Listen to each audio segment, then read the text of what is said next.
சேலத்தில் தேசிய தெலுங்கர் சிறுபான்மையினர் சமூக கூட்டமைப்பின் மாநில தலைவர் நாகா அரவிந்தன் பேட்டி.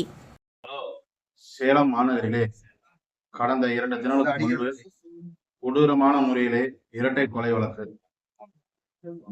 நகைக்காக வட மாநிலத்தைச் சேர்ந்த வாலிபர் ஒருவர் கணவன் மனைவியை சுத்தியால் தாக்கி கொடூரமான முறையிலே படுகொலை செய்யப்பட்டுள்ளார்.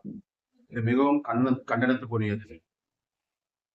இது போன்று தமிழகத்திலே இனிமேல் நடைபெறாமல் இருக்க தமிழகத்தினுடைய காவல்துறை, தமிழகத்தினுடைய முதலமைச்சர் அவர்கள் தகுந்த உத்தரவிட்டு இனி தமிழ்நாட்டிலே வாழ வரக்கூடிய பீகார் மாநிலங்களைச் சேர்ந்தவர்களுடைய அடையாளங்களை சேகரித்து காவல்துறை வைத்து அவர்களிடம் விசாரணை செய்ய வேண்டும் என்று இந்த நேரத்தில் நாங்கள் வலியுறுத்தி கேட்டுக்கொள்கின்றோம்.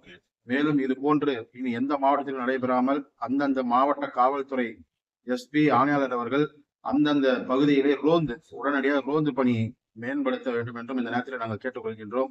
மேலும் கொலை நடந்த 5 மணி நேரத்திலே சேலம் மாநகர காவல்துறை உடனடியாக குற்றவாளி கைது செய்ததற்கு எங்களுடைய தெலுங்கர் கூட்டமைப்பு சார்பில் சேலம் மாநகர காவல்துறை ஆணையாளருக்கும் இதற்கு உதவியாக இருந்த காவல்துறையினுடைய உதவி ஆணையாளர் அஸ்வினி அவர்களுக்கும் சேலம் மாநகர சூரமங்கலம் பகுதியினுடைய காவல் ஆய்வாளர் கிருஷ்ணமூர்த்தி அவர்களுக்கும் எங்களுடைய வாழ்த்துக்களையும் பாராட்டுகளையும் இந்த நேரத்தில் நாங்கள் தெரிவித்துக் கொள்கின்றோம். மேலும் இன்றைய தினம் உலகமே எதிர்பார்த்திருக்கக்கூடிய பொள்ளாச்சி வழக்கு மிகவும் சிறப்பான அனைத்து மக்களாலும் வரவேற்கக்கூடிய தீர்ப்பு என்பதை இந்த நேரத்தில் நாங்கள் தெலுங்கர் கூட்டமைப்பு சார்பிலே நாங்கள் வரவேற்கக்கூடிய தீர்ப்பாக இருக்கின்றது இந்த நேரத்தில் தெரிவித்துக் கொள்கின்றோம்.